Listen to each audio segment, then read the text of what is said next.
Hello. Welcome, everybody. Welcome to Winter's Tavern.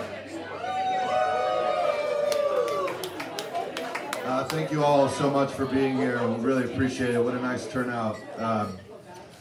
Last week was also a wonderful turnout.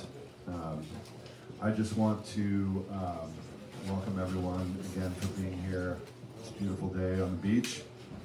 And on behalf of myself and my business partner, I'd like to hand this over to the Pacifica Historical Society.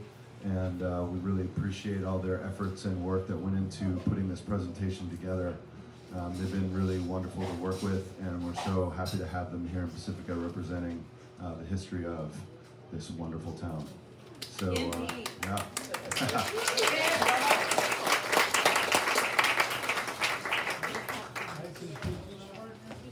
Are we live here? Yes, good. Okay, I am Patricia Kramer, and I'm a vice president of the Pacifica Historical Society. And I want to welcome you to attend today's presentation, History of Winter's Tavern. I'm standing in for our president, Steve Johnson, who couldn't be here today. We had a preview last week of this same lecture at the Pacifica Coastside Museum event, and just down the street. For those who were too timid to make it actually to the site here, but this is indeed the main event. Just a couple of announcements. If you must talk to one another and drown out Dave, please go outside and try to minimize the clinking and slurping. Okay, now a couple serious things. The Historical Society is an all-volunteer, non-profit organization, and we hope that this event today might be more of a fundraiser than a fund loser. So we have lots of these wooden nickels as souvenirs of the event, but if you actually can donate something, then that would be appreciated. And also we hope that the presentation today will inspire some of you to become members of the Historical Society. I was also going to add that might lower our average age limit, age of our society, which is dangerously upwards of 75, I think.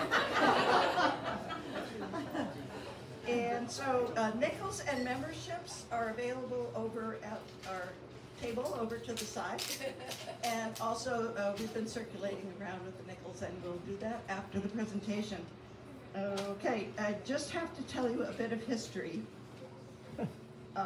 In March, we got an inquiry that basically asked us, it was from Stephanie Myring, and she said, would Pacifica Historical Society be open to doing a presentation about the history of Winter's Tavern? And we thought about that and whether it would be an appropriate topic. And then we decided, yes, indeed, Winter's has been such an integral part of this community for so long that, yeah, let's do it. Yeah. And I had to check in with our one of our members who is our champion ninja researcher, Deb Long. And I have to give her a shout out. She couldn't be here today. But within a day, she'd already been on newspapers.com and come up with like 100 articles, either through the Pacifica Tribune or its predecessor, the Sharp Park Breakers. So we're in good shape for research. Now, I needed then to locate the right person to create and deliver the actual presentation. Because most of us who've lived in Pacifica for any length of time all have too much baggage to give a really clear and fair representation of the subject. For example, when I was growing up here in Sharp Park, my parents made it very clear that this was one of 2 or 3 places that I did not go near. Now that was very difficult because I attended at Sharp Park School. It's like right there. It's now the Ingrid Lacey School.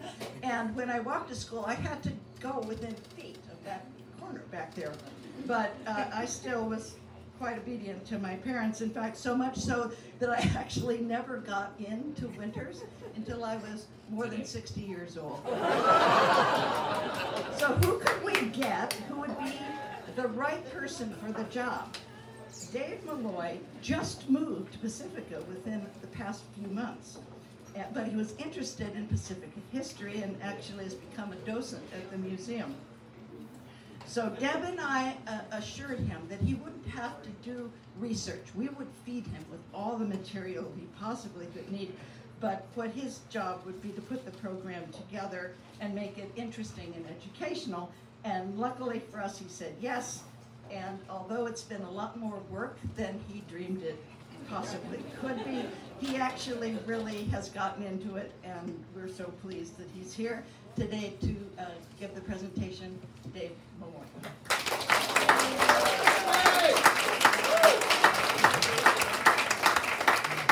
Well, thank you, Pat. I see a lot of friends and faces in the crowd. Thank you for coming. Oh yeah, closer. You're good. Yeah. So Pat, you saved me the job of trying to explain how I got involved in this. Yes, I was at the right place at the right time. Here, this will be easy, kind of thing. And you know, why not? Why not? I didn't know much about Winters. As Pat mentioned, we moved here earlier this year, in January. However, our daughter and son-in-law live in Pacifica on Carmel for the last 10 years, and so we've been visiting regularly. And so that meant exiting off of Paloma Avenue and making a right at Winters Tavern.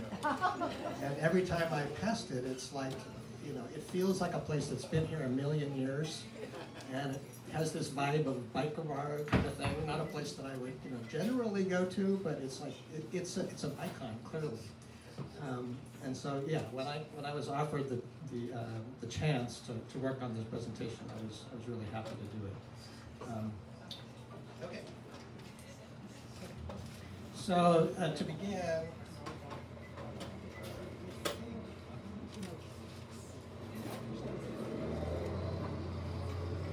I think it would be good to start with a map. We don't really have a map. The best thing we have is this aerial photograph of Sharp Park that was taken, I think, in 1928. This was taken by the state of California as part of the planning for Highway 1. Oh. And you can see a few things stand out. There's the Little Brown Church. There's the grid of streets for Sharp Park, and the railroad where Highway 1 ended up being. I want to point out a few other things. This is what was called San Francisco Boulevard is now Francisco Boulevard, and my laser pointer go. I lost track of my laser pointer. This road from left to right that is now Palmetto is now was known as Old County Road or County Road. A few other things that there are not that many buildings that you can make out. The few that you can make out the Little Brown Church, and there's a few buildings in town. You also can't really see, there's no Beach Boulevard, there's no seawall, there's no pier. There's a lot of things that aren't there. And that's the ultimate home of Winters. So I'm pointing out Mon Bruno's Cafe. I'm pointing out Mon Bruno's Cafe because that's a big part of the story. So now that we've got the picture of what Sharp Park looked like, now it's time to talk about a little bit about the kind of people that live there. There's four families I want to mention in particular. One is Ray Higgins. Ray Higgins was a real estate developer. He built many of the houses in this area. He was part of a family of real estate developers in San Francisco known as Higgins and Sons. He was one of the sons. And he owned the original Winters building that was actually on Old County Road in either Montecito or Santa Rosa, depending on where you split the difference. In 1945, that building was moved to this present spot. So this building was moved from a spot in town. The next family I want to mention is Bruno and Stephanie Bendorf. They came from Europe. Bruno came from Switzerland and Stephanie from Germany, or vice versa. They ran a cafe called Ma and Bruno's Cafe, and it was down on County Road. And more about Ma and Bruno's in a minute. The next family is Dick and Victoria Plate. So they were one of the original families in Sharp Park. And they lived on Paloma and County Road. And if you go down there now, you see just to the left of the intersection, there's a building that says 1909 on it. That was the original family home. And that actually had a market, a cafe, a bar, and a gas station. And the gas station, we'll get to that in a minute, but they had 4 children, Fred, Dick, Anna, and Helen. And I think Victoria lived in that house until her 90s. And there's a really interesting article in the local paper where she's interviewed in her 90s and talks about her memories of the time. So to the right, there's an ad in the Sharp Park Breaker for the service station. And if you notice, it talks about Fred and Dick Plate have just received certificates from Standard Oil Company as expert lubricators and are now ready to do perfect lubricating jobs. So I think the gas station actually ended up getting moved to Clarendon. And it was one of the first. It was the first gas station in this area that had a hydraulic lift for cars. And then we come to Emmett and Beulah Winter. So Emmett was a World War I vet, had a bunch of interesting careers. He lived in Sharp Park, or he lived in this area in Pacifica. I think he lived in Rockaway since 1918. So he's been here a long time. I think he had jobs in San Francisco. And he opened Winter's Tavern in 1946 at the age of 59. Which I think is... I like that he was a fight manager. He was a fight manager. And a race driver. He had all many skills. So Ma and Bruno's Cafe. So this was a cafe that was, it existed during a very busy time in the first part of the last century. So we think this is an interesting time we're living in. I put a few notes in the bottom because I think people forget about how crazy the first part of the last century was. There was Prohibition that ran until 33. There was the Depression, and there was World War I. And all 3 of those things happened. World War II. Thank you. World War II. But World War. Okay. Yes, and all 3 of those things happened while Ma and Bruno were running the cafe. They had the cafe before Prohibition ended, and there might have been like a roadhouse in the back, which many places did. But they opened a tavern when Prohibition ended. What's the difference between roadhouse and tavern? That's a good question. I think roadhouse means they don't have a license. Can it run for poorhouse? And these are some ads that Ma and Bruno put in the Sharp Park Breakers in that time, and I really like for example, the Happy Days Are Here Again. I had to look that up because it rang a bell. That was a song. That was a song that came out I think it was in a movie in like 1930, and it was the theme song for Roosevelt's re-election campaign. And another bit of trivia is that it was in the social whatever consciousness when Prohibition ended. Many taverns modified it slightly to be Happy Days Are Beer Again. So it's sort of amazing what passes as news in the local paper. And there's a lot of things that I didn't put in the slide presentation. I would just want to read a couple small things. So in October 26, 1940, in the paper it says, Mon Bruno Bendorf installed a large new icebox at the north side of the cafe building. And in May of 1941, Mon Bruno Bendorf are celebrating for new and better roads with a monster barbecue tomorrow. Although the roads are not entirely completed, there is always a way to reach Sharp Park. Anyway, in 1941, Bruno died, and Ma and her daughter ran the cafe for a while, and eventually sold it to Emmett Winters.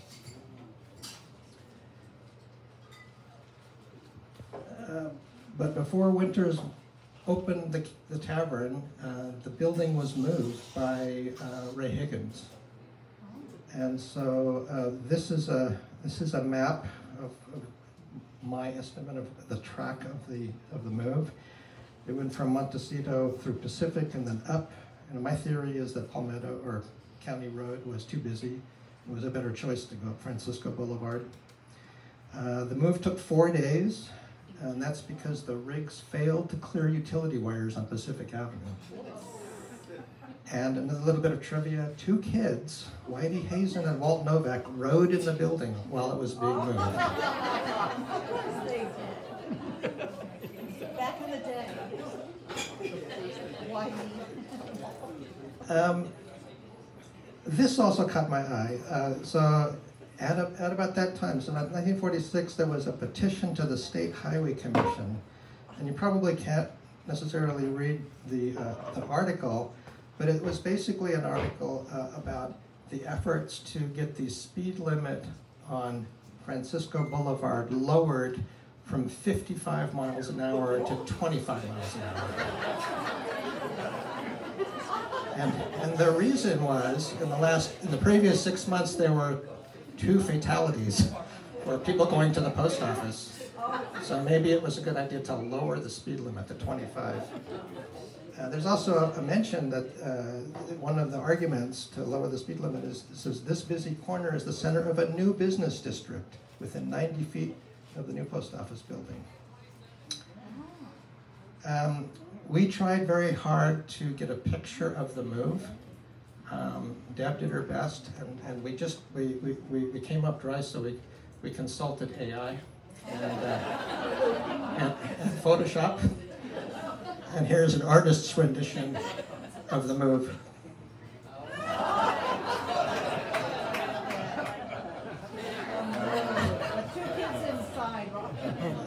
Thank you, Deb Waller.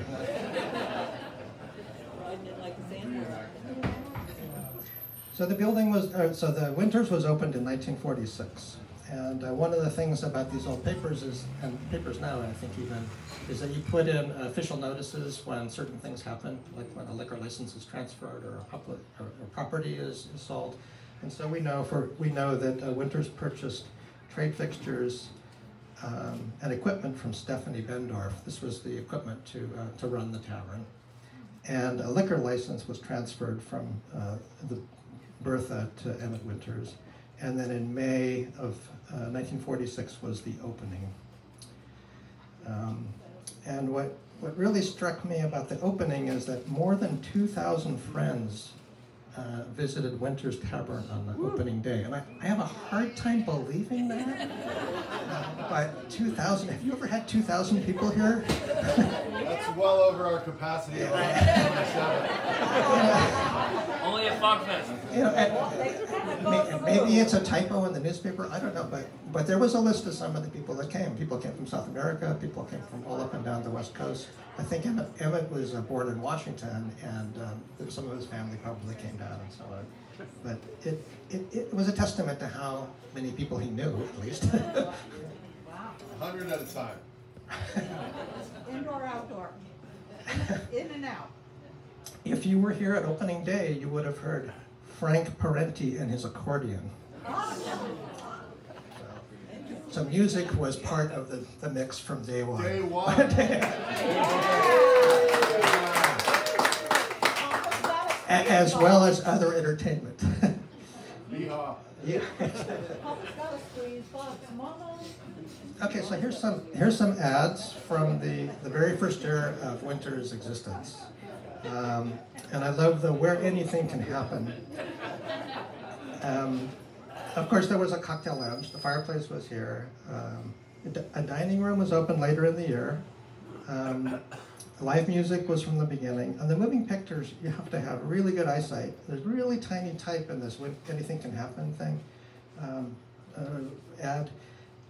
Basically what they had was newsreels from baseball games. So people could come, at that time people didn't have internet, they would go to the movie theater, and often before the premiere there would be some newsreel or something. I think it was something like that. So they had some newsreels so people can come and see the baseball games. There's a police officer. And the 24-hour phone, that was a feature too. Not everybody had a phone. And the 24 hours, I think it was a service for the community. People could come in and I think pay them a quarter or something and be able to make a phone call. Or I think there was someone that answered the phone as well. There's someone that lived here and would answer the phone for a service. This is a set of stories that I really enjoyed myself. So in 1946, there was a women's baseball game, and different businesses sponsored teams, and there wasn't room on the slide to really capture the whole thing, so I'm going to read a little bit of it.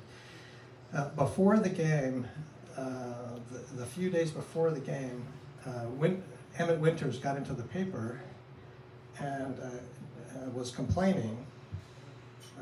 Well, the title of the article is "Protests Against Too Much Competition," and his protest is, "It seems as though the manager from the Hurling Soul team was up at 7 a.m. and phoned every player within 50 miles of Sharp Park, signing up all the best women players." And in the same article, it just sort of adds that they had recruited Wilma Hurling to their team as team captain. So Wilma Hurling was part of the Winters team. And of course, when the game was played, I forgot to mention, it wasn't just a baseball game, it was a dress-up baseball game. So they were playing in costume. And the review of that was that never before was a ball game played with greater finesse, and never in the annals of baseball were costumes more original. The grandmas of long ago would have been shocked to tears, and some of our widows, old maids, and bachelors here on the North Coast side were distressed beyond words. So it shouldn't be any surprise that Winters' team won 12-2, and Wilma Hurling won the prize for the best costume, which were old-fashioned bloomers with pink bows and all ruffled with lace edging. The costume was a unanimous decision, and brown-haired Wilma received the prizes while the fans applauded and cheered. Okay, so Wilma got a $5 prize for the best costume. So there's Emmett Winters in action, you know, rigging the baseball game. Okay, and the other one that caught my eye at the same time is that Emmett gave a Boy Scout $5 for a good deed, which was to help an elderly lady cross the freeway, across the street. Across the street. So, $5 is worth about $85 today.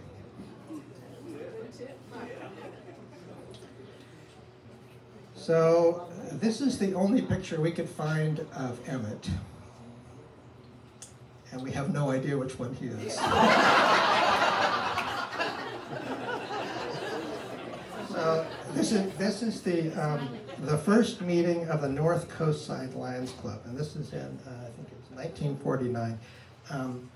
Leading up to this, there were a number of references in the paper, organizational meetings that were held, and Emmett was in the middle of it. He was one of the main people that kind of pulled this group together. You know, if you're left off the list, let Emmett know, kind of thing.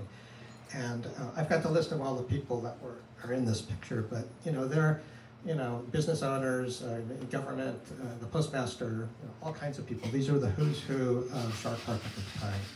And the location is Nick's Cafe.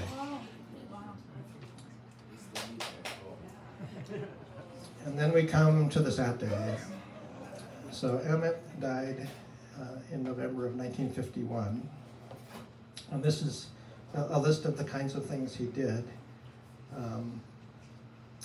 I put in the one of the advantages of being, maybe the only advantage of being a veteran for World War I is if you're with the government, you would get a burial ground in the National Cemetery or whatever, and a burial stone. And so it has the location. So we can go visit him if we want. San Bruno, Section R, Site 2455. Something I plan to do in the next year. I think it needs like a hip flask or something like that with us. This last week we had a dry run of this, and of course it was at the church. So at this moment in the presentation, we had a moment of silence, and we said a silent prayer, and there were many hallelujahs and glory bees. Since we're at a tavern, Cheers. to Emmett.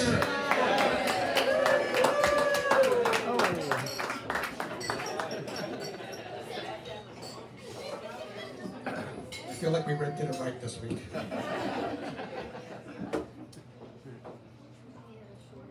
Okay, that's kind of the halfway mark. After Emmett, there were a number of owners. Fred Plate and Len Gerard owned it for like 35 years, I think. And there were a number of other owners. The cool folks, the drugs.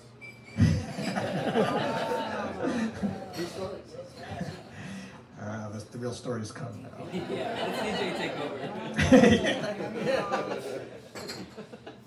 So, Oh, yeah. so this is why I talked about the Plate family. So Fred Plate grew up just 2 blocks from here, right? And it turns out Leonard Gerard, he moved to Pacifica because his sister was here, and Fred Plate was married to his sister, so they were brothers-in-law.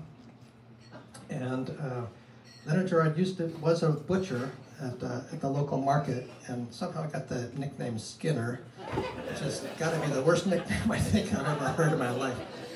But there's a lot of references to Skinner Gerard, and one of their bartenders at that time that was part of the opening group was Russ Conroy. He was also part of the team. He worked at the gas station. Also, he had some experience as a bartender. Later, Russ Conroy ended up working for the water company, and as the director. So being a bartender is a stepping stone to something greater if you want. There you go. The other thing about this I really liked was there's a term I hadn't heard in a really long time. In the article it said, Fred and Leonard and their assistants are well known here in the North Coast side and are all homeboys. But I haven't heard that phrase in a really, really long time. Here's a picture of Winters in the 50s. And I love this picture. Part of the reason I love it so much is that all you'd have to do is like take the fences down. You could reproduce this picture. So little has changed. You have to find the 40s car to go with it, but Winters hasn't changed. So Fred and Leonard, so they were both W2 veterans. They were war veterans. Fred was stationed in the Pacific and lost an eye. We have in the paper a letter that he wrote back to his family that got posted. And he continued sort of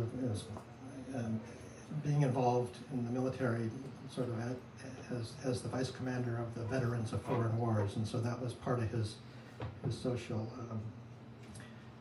life. He was really active in that. Len Gerard was in Europe, and there's a whole story about what he did. And we believe that what you do here, what you see here, what you say here, blah, blah, blah, blah, the thing that's right there came from a bunker in World War II. And it was part of the Winters advertisement, way back in 1950s. And then Las Vegas stole it. Oh, yeah. We should sue Las Vegas. There we go. Raise some money for Winter's Tavern. And Fogfest. Good, I like it. So Winters Tavern was very active in the community then. They community dinners. They were members of many associations, Tavern Owners Association, Seabowl, local politics. Fred was a golfer, and they also founded the annual donkey basketball game. So at this point, I have to ask, how many people have been to either a donkey basketball or a donkey baseball game? One person? Yeah. Two, three people. Okay, I actually have two. So maybe your experience was a little different, but it was in a high school gym. In my case, the donkeys wore diapers. They had special shoes on. The rules were you had to ride your donkey if you had the ball, unless you needed to get off and get the ball. And if you got off, you had to hold the rope. And you didn't have to dribble, but you had to be on the donkey to shoot. And the one game I saw, the score was something like 6-4 after 4 quarters. It was kind of boring and a one-time thing, but I guess it was a big deal. And it was a community thing. People that did it were not just business owners, but also people from government. They would go. Like there's the fire chief in there and the police chief or something like that.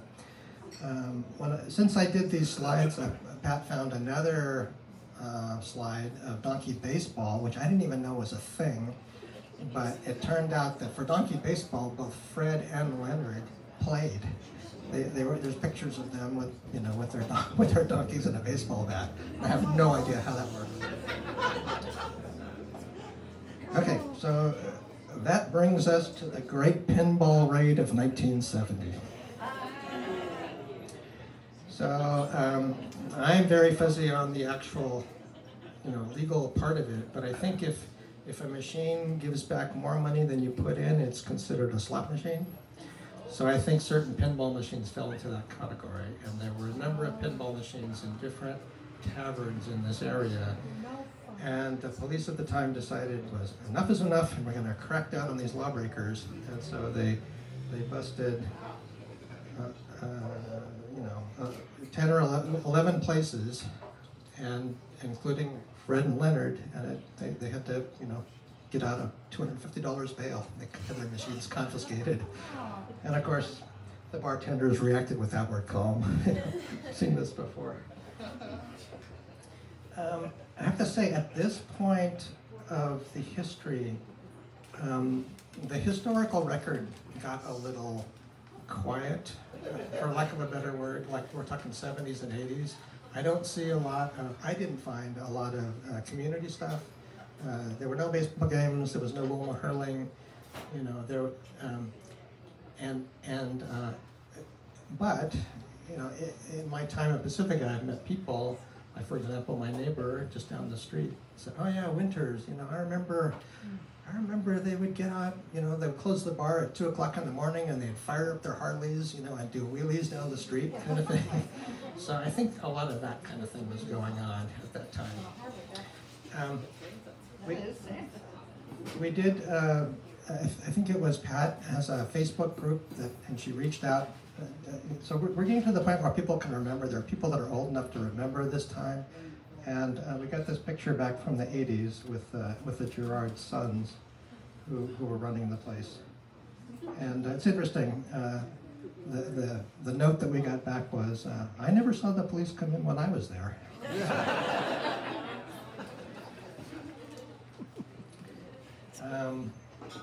I'm sure there's a lot more that could be said about that time, but it's, someone else is going to have to fill in that part of it.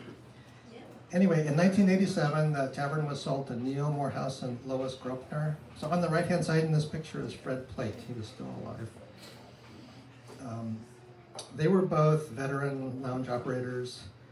They had plans to remodel Winters and change the name. That was their business plan. But they got contacted early on. There was a movie company that wanted to use Winters as a set for a series, and so they put the remodeling plans on hold, which is a good thing. But it fell through, and the property went into foreclosure. So Thank goodness. Thank goodness, yeah. Thank goodness they didn't remodel, and thank goodness they got foreclosed on. Yes, absolutely. And that brings us to Mary Hall.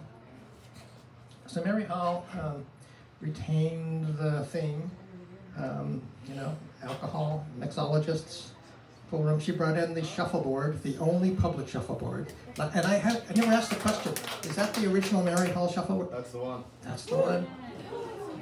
Yeah, it's close to 100 years old, I think. It was old then. Yeah. Do you have tournaments? It's not as popular as it once was. Donkey shuffle. That's it. Donkey shuffle. Coming this summer. Little donkey.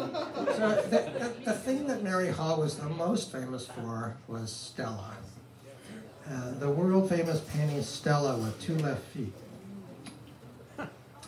And according to Mary Hall, the painting was painted in 1888 by an Italian in Italy, purchased for $250,000 and displayed at the Chicago World's Fair and the 1915 Pan Pacific exhibition. Made over $3 million without ever leaving her couch or tarnishing her reputation. Went to Florence, changed hands several times, and magically ended up at Winters. And had 2 left feet. All right, so Stella. I got to know more about Stella. So it turns out Stella really was an exhibit at the 1915 San Francisco exhibition. And so there's a picture to the right of all the people lining up to see Stella and getting ready to pay their 10 cents to see her. So for 10 cents, you got led into a dark room. Oh. And I didn't realize I was going to laugh at that. I got a dime.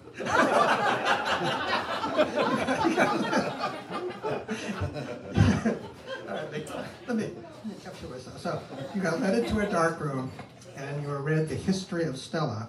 Thanks to lighting effects, it looked like she was breathing. And it was quite a thing. People would go around the exhibition saying, "Have you seen Stella? Have you seen Stella?" And it turns out there's a website called HaveYouSeenStella.com, which I highly recommend. It's really, really interesting. And there is a newsreel from the exhibition, which is 25 minutes long. And about halfway through, there is a shot of Stella, and I froze it right at the right spot, and I captured her feet and blew them up. And it looks to me like there's 2 left feet.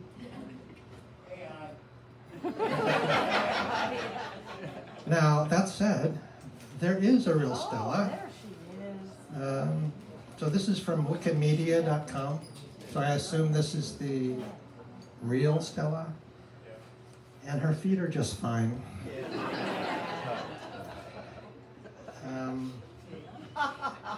However, The rest of her is fine. Yeah. the rest of her is fine. It turns out, not only was the one in 1915 a copy, and not only was the one in Winters a copy, there might have been several copies. And so HaveYouSeenStella.com sort of lays this out. A few did survive. And although Winters is not mentioned by name, it does say the most enduring of the copies enjoyed a long career in San Francisco Bay Area restaurants and night spots. So, I love that story. Night spot. Okay, so next up is Don Holloway. Where did Stella go? Where did it go? What'd you do with Stella?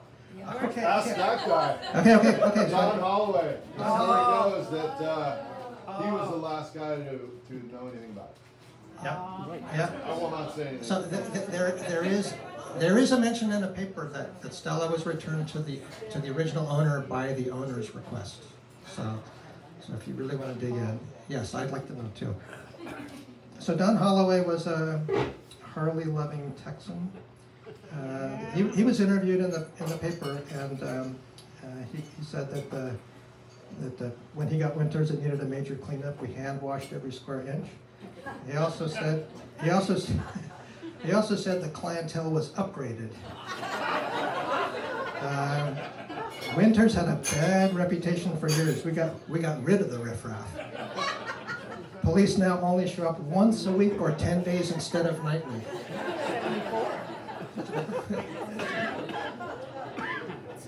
And without humor, you cannot run a tavern, let alone a relation. I do like the quote. He brought in more alcohol, karaoke, and comedy. He kept the shuffleboard, added video bowling and golf. Golf.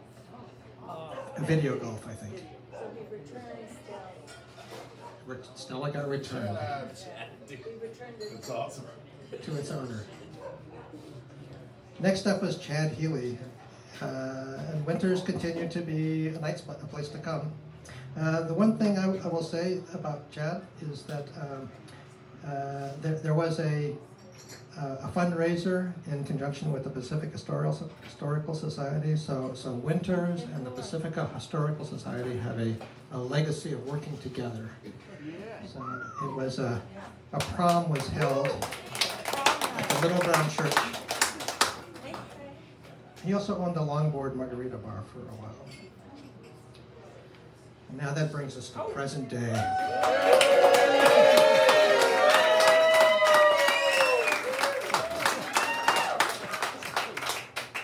So I feel kind of intimidating given CJ's background. He's standing right here, but he went to he worked in San Diego at 27. Spent 14 years there working in bars, and met Karine there.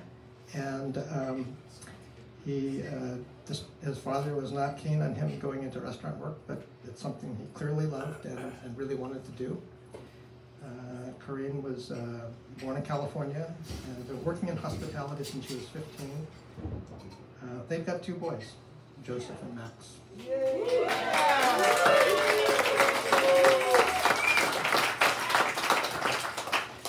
A dozen years ago or so, they began looking for a tavern. Saw and by an ads on Craigslist, they followed up the lead. Neither had been to Pacifica before. They purchased the business in 2013 and the property in 2021.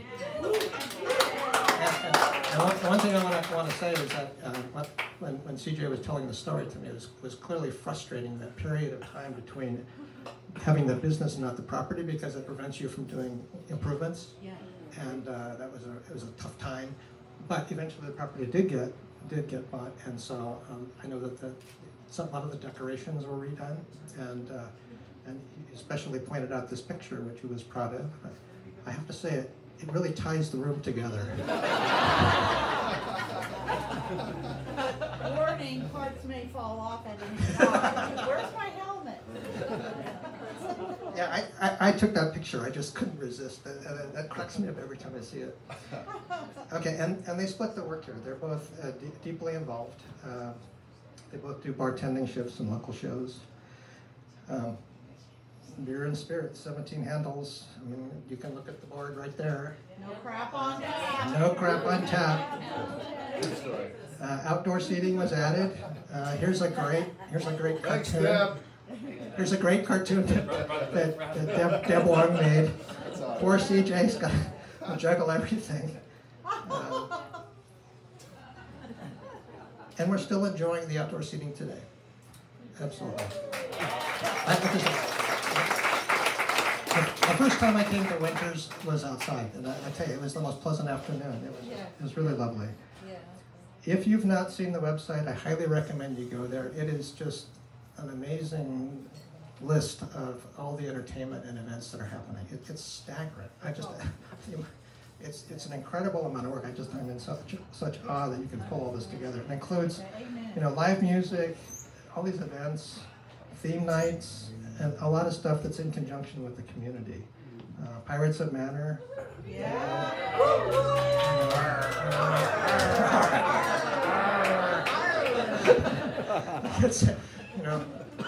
My wife won the goodie bag that night, so she came home with all this stuff. And that's Winters.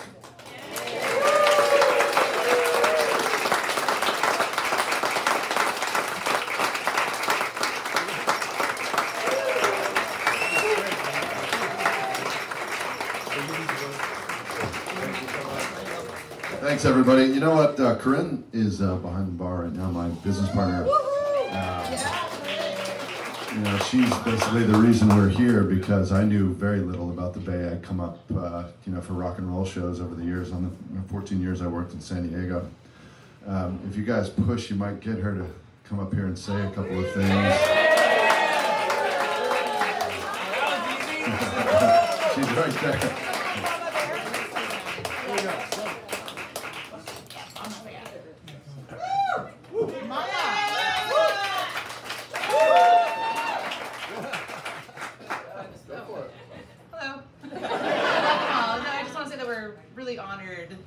To have all you here and to have the Historical Society actually take the time and find all the information that we've always wanted to know about. So, thank you. Thank you for coming out. Thank you.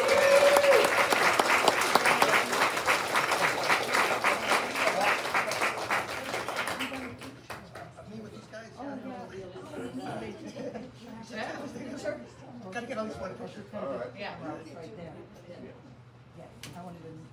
I've got plenty to say if you want to stick around, so.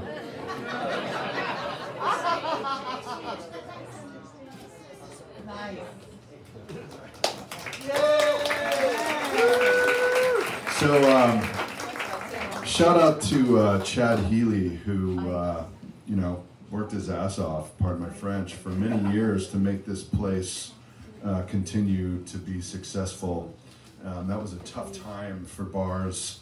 The aughts were really hard into the beginning of the 2010s was a really tough time for this industry, and to no fault of anyone's the reason why we're here. Without that kind of bad timing, I wouldn't have been able to purchase the place, or we would not have been able to purchase the place. So Chad had a number of offers from groups that owned businesses throughout the Bay, and he felt that that was not the best way to continue his legacy, to hand it over to just anyone. They certainly would have changed the name, as obviously almost happened a couple of times in the tenure. We met, and through the course of that Craigslist ad, and I've been a Craigslist dreamer for many years. Since the beginning of that, I've scored many cool things, including a lot of the weird things inside. I've replaced everything in here except for the marquee and the sign that you just heard the history of. The only two things left from the previous owner. That Craigslist ad is, without saying, my best Craigslist score ever. I don't see how I could outdo it, to be honest. I'm so honored to be here. I've been in this industry my entire life. I grew up as a third-generation restaurateur, service industry. I grew up in a restaurant, bar, from this age on, bussing tables and learning everything about the business, and went off to school, and here I still am many years later. This is our first try at it ourselves. We've always worked for other people and learned the hard way. And so once we got to Winters here late 2012, it was our turn to take some chances and use our knowledge. And I honestly walked in and couldn't believe that this was the place, the awful photograph I saw on Craigslist. I walked in that side door and I had goosebumps before I got to the bar. I couldn't believe the energy in this room. It was a weeknight. There was 3 people in here. but it was just overwhelming, the power that this room holds. And I've done the best that I can to continue to re-energize that. And so from day one, we changed all the product and started, changing the entertainment calendar. And we've been, pushing so hard in that first year. By 2014, we had a live show almost every single night of the year. We've been doing that since the beginning. The first year was a little rough, people, if they had heard of Winners, it was because of a lot of other things, and they didn't want to play here. So it's got a big history, which is exciting and fun. It's, kind of rough and tumble in a fun way. A lot of really awful things have happened here, but a lot of amazing things, more importantly, have happened. And it's always been a community hub, a social network, since the 40s, and you've already seen it's been a live music destination since the very beginning, since first day. I've seen all those prints, even when I first got here, from brass and jazz and, pre-electric rock from the 40s and 50s, and then by the 60s it was rock, and 70s and 80s. There's not a lot of history. You know why? Because everyone was high as fuck. That's a true story. I'm sorry. That was a time in our history, right? It is what it is. There are people that remember a lot of the things about this property and next door. I've been told some really fun stories about people showing up here to the beach and filling their car at the gas station and walking into the back and getting all the other extracurricular things that were not advertised, coming in here, having a drink, and then driving to Mexico for the weekend. This place has got incredible history. Steve Franks is here. I mean, his grandfather lived upstairs. This place was just nuts for many, many, many years, and it still is in a fun and safe-ish way. The best that we can do as peddling legal drugs. Here we are. But anyway, if you guys have any questions or want to talk some more about what I know, I've really collected a lot of cool Pacifica service industry stuff, and I'd like to put that out there. If you guys have any connections on old signage or what have you. I mean, I have stuff from, I actually have the glass doors from Cheers, which I'm going to put in the etched doors from the 80s. I have them. Oh yeah. I'm going to put one in a box and backlight it. It'll be in here. I got stuff from Los Amigos. The satin jacket is up there. The Rose Room. Meet me at the Rose Room. That's a copy of the original. That velvet nude is famous. There was 3 of them. Apparently, they were in the Rose Room, and when it burned down, apparently the best-looking woman was so hot that she burned. I'm not making that up. And the other 2 I have. One is in my bedroom. The other one is right there. That's been there. Yeah. So they own Valimar Station. And they owned the Rose Room way back when. So I'm into Pacifica lore. All the old bars. I really wish I had anything and everything. I've got some stuff from the Seahorse that I've yet to put up. I have a lot of cool stuff from Pacifica, history. And if you have a line on any of that, I don't have to own it. I'd love to put it up just because it's display and it needs to be seen. I wish I had the Sea Bowl bowling pin that's sitting in the Historical Society. Wouldn't that look cool on stage? I mean, come on. Let's do it. Anyway, you guys wanted to say No, I just think, coming here, and we really have been in industry our whole lives, basically. And, and we came up here, we started our family and uprooted from San Diego with no clue about what we were gonna come into or deal with. And so we really did try to make it a family place as much as possible. And I mean, obviously kids can't come in here. They own the place. But yeah, so we really had to work hard to kind of switch everything around to make it so everyone was comfortable to come in. And this guy right here. Just make it so it was comfortable for every person coming, especially as a woman. I want to be able to walk at a bar and be all right. So it's nice having you know, to kind of switch that around and make it so it is That's right. welcome to A everyone and comfortable all. place to So. gather. But thank you for coming out, and I know a lot of you probably haven't been here in a while, so welcome.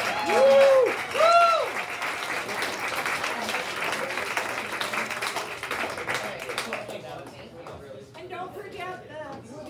I'll try to give you guys, you know, a chance to ask me, you know, give you my honest opinion. But I've you know, being here all of these years, I've you know, heard a lot of stories, a lot of wonderful stories, and people tend to want to tell me these stories, and I love that. And so I've heard genuine accounts of so many amazing things that have happened in relationships and history of Pacifica, all because of this little watering hole. You know, the first year was tough, as I described. They had a rough go. It was a little rough and tumble. They had some trouble those last few years, and it took me a minute. You know, I had the police in here every single night of 2013, but they were just curious. It's a small town, and they didn't know if I was going to be worse than the last guy, and you know, like what's going to happen with this and all of that. And it was okay because they came in, they did their job. There was not much else to do in town. They had their little route, and you know, after a year, they were complimentary, which was nice. You know, they were telling me that they appreciate what we've done and what we're doing, and that we were a part of the community. And so every single year since, we've been, you know, complimented by the police force on how we are trying our best to maintain this very volatile thing that is a bar. You know, people are people. So, you know, it's been fun. It's been amazing. I'm so lucky, and I'm such a live music and local product guy that I've been just.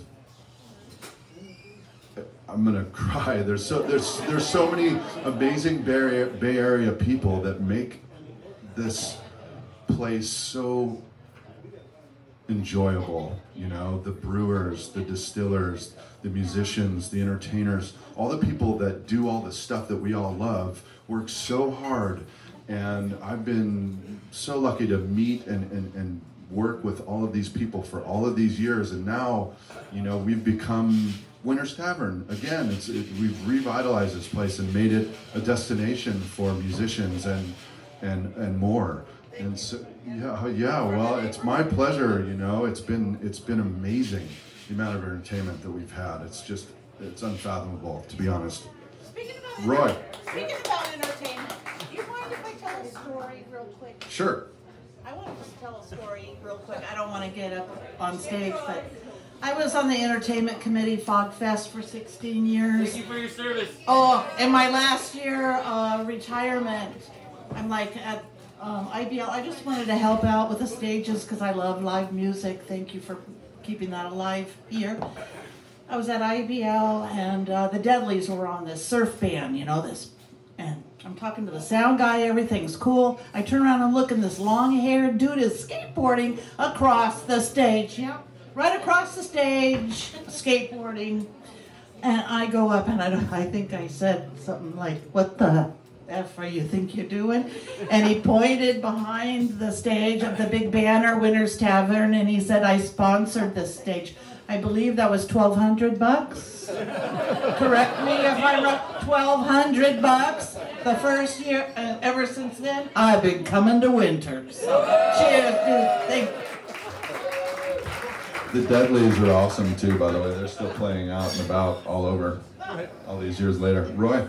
Yeah, so CJ, could you share with the group here the top 3 or 5 musical experiences you've had here at Winter's Tavern?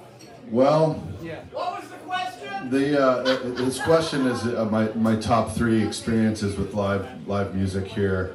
I'll use the reference. I don't know if you guys saw, there was a huge festival in Los Angeles yesterday with hundreds of thousands of people, and every legendary punk band that's still alive today was on that bill. It was a one-day affair.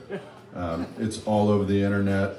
I don't know if you guys are familiar with any of that, but you know, I saw a post this morning of Tony Hawk, you know, who's a legend in his own right, talking about Jello Biafra and sitting in with Agent Orange, and Tony Hawk, being who he is, being like a kid watching Jello sing his own song with Agent Orange. I mean, these are legends, living legends in our industry.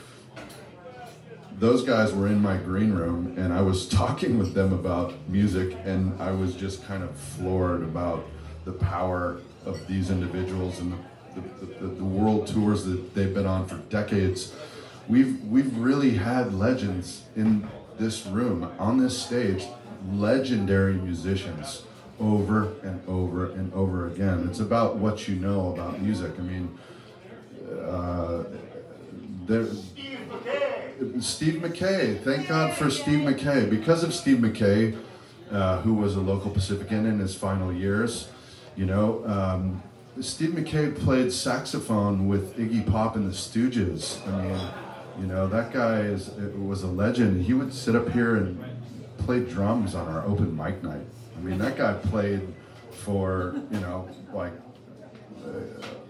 100,000 people, you know, at the Isle of Wight. I mean, like old school legends, you know, you're talking about people who saw him and go, is that Steve McKay? You know, and because, here's another thing, I'm glad you said that, Steve, because Steve McKay was so involved in music and had been, you know, on so many different tours with so many different famous bands, sitting in as the sax player.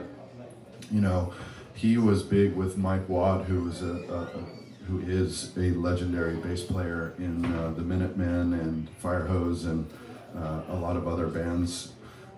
Because of his passing, Mike Watt played on my stage for the first time, and all I had to do was say yes. And I mean, that was one of those days where I just couldn't believe that they were asking me if it was okay if Mike Watt could play here. And I mean, this room was just filled with legends that night, with Mike Watt on bass, you know, and a legendary punk band. I mean, this room is so built for that kind of energy, and when it's like that, it's insane. And I'm a showgoer. I have been my whole life. I've been from everything to the opera to the theater. I've seen, you know, all kinds of stuff from one end of the gamut to the other, classical to metal to whatever. I've been in thousands and thousands of venues. I've seen thousands and thousands of shows. I've always been a showgoer. This room is particularly suited for small, intimate shows, and the energy in this room with this old building, with people that are into the music, it's as good as it gets. And I've had people tell me that, you know, something that I already know. It's a beautiful thing to be in this room when there's 100+ people and every single person in the room is just attached to the music, to the energy. It just really doesn't get any better. Right. Yep. And I could name some more stuff, but we've been just so lucky to have huge bands play on this stage that have played, you know, the next weekend on a stage for 100,000 people. They're on this stage. That's part of the history of this place. It's a beautiful thing. That's part of the history. It's so cool. It's just so cool. Yeah.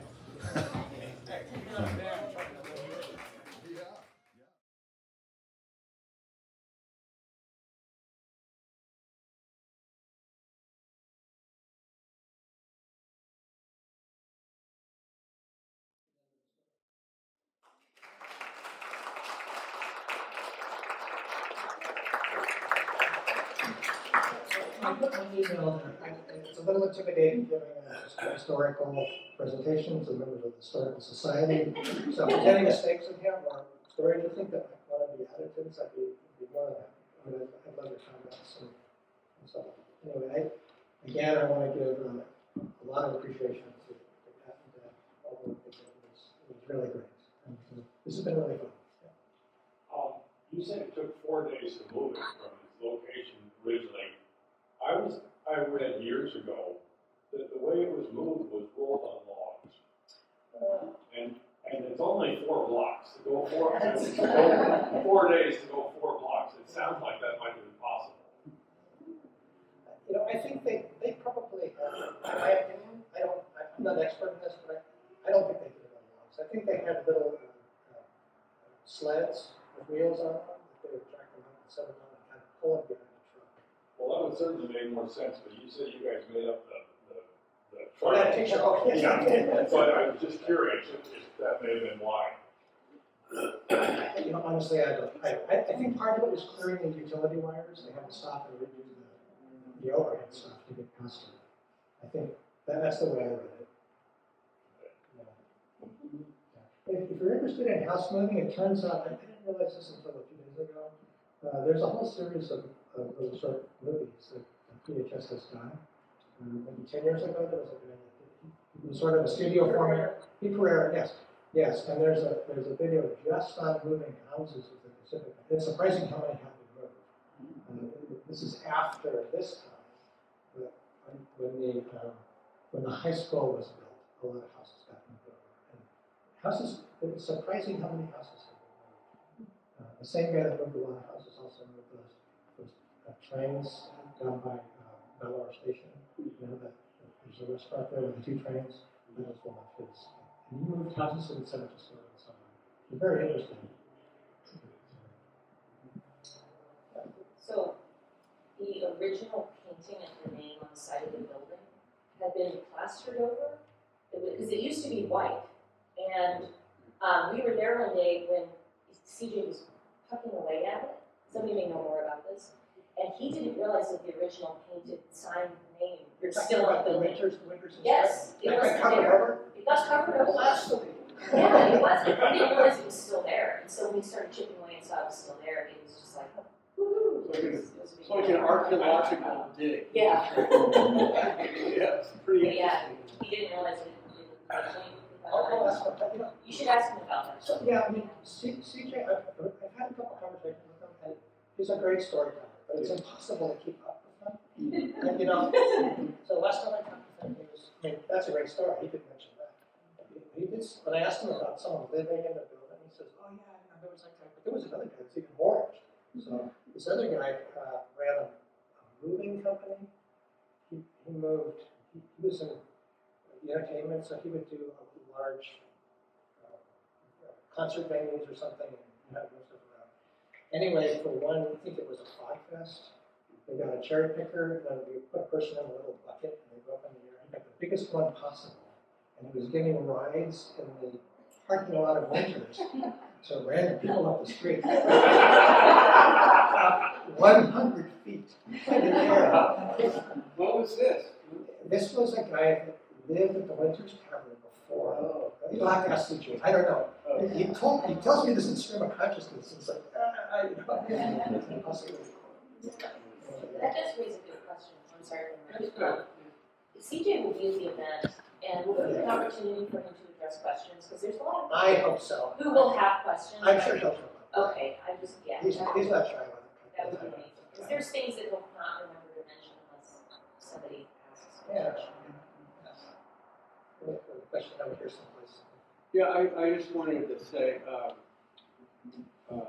you know, as I listened to your presentation, I noticed how Winters in the past occasionally had supported community causes and events and things.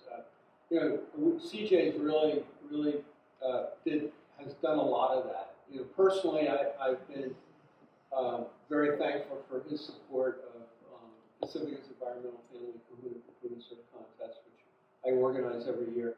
He's been supportive since the day he came into town. I didn't know him in 2013. I was running the contest at the beach. I forget when the date was, sometime in July or August. And he walked up to me and handed me a $100 bill.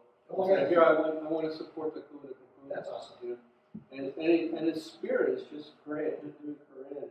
They just had a wonderful fundraiser for the Fog Fest, and they've done fundraisers for the Resource Center and so many other things.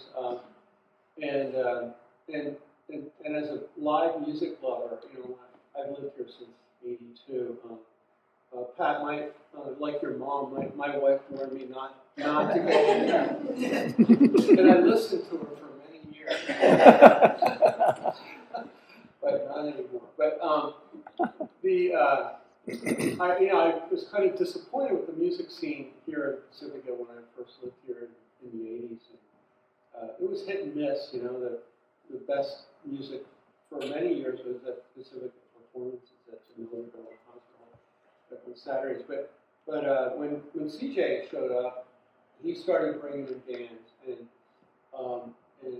he saved me so much money on concert tickets. Because what I've been aware of for so long is there's many good musicians out here that will never make it big, but just want a place to play. Right. And they're okay with getting $50 from the bar, right, and tips from people who like their music. And I always try to make a point of throwing some money into the tip bucket when I'm there, because I know these musicians paid a lot of money for their music lessons over the years. But I just can't say enough good things. The last thing I wanted to say is that it's this historical picture of Winters can be put in a larger historical context, of course, because places like Winters, taverns, bars, pubs, have always, not in every instance, certainly not in every instance here in this town, but many have served as community gathering places, and they're a lot more than just having a beer or a drink and with friends and getting a buzz. It's more than that, and CJ and Corinne knows that, and that's how they run. That's part of their business model, and we just, I know some of you don't go there very often, but it's probably not a good idea to go there very often. But it's be a good idea to go there occasionally and just spend a little time and talk to people. It's very multi-generational and blah blah blah. And I'll shut up. No, that was perfect. I think, and I couldn't have said it. That was fantastic. And I agree. I mean, yesterday we went and saw the gate line, watched the cars go by, and here he is with his son in his car that says, student driver on it. Yes. And later we walked by the tavern and he was there on a ladder, fixing something. Yeah. So as a community center, in your comment about the 24-hour phone, because in the 1940s, most people didn't have a phone at home yet. So I'm thinking it was a public phone that if you had a need, you could go any time of day or night, not just that somebody was living there, but you could go and access it instead of a pay phone. Because, again, most people would have had a phone in their house, particularly here at Coastside. Probably pretty rare. Any unsavory or notorious stories that you've heard that you might share? Are we off the record? So I can say that there were some articles that got sent my way we decided not to include, having to do, let's just say in general terms, having to do with drug busts and car crashes and that kind of thing. So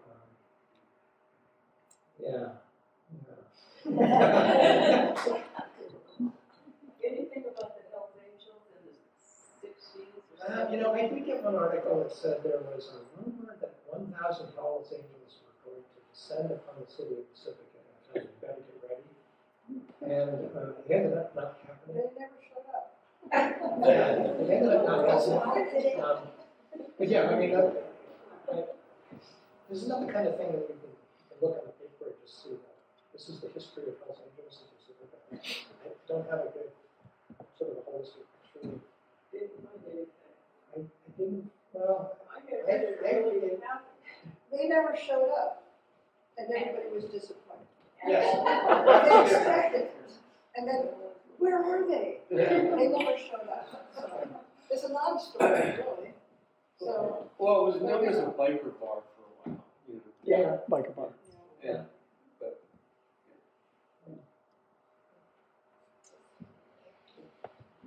I think it does say something that the police were showing up only once a week, rather than every night. Anyway, I thank you all for coming. Yeah, thank you.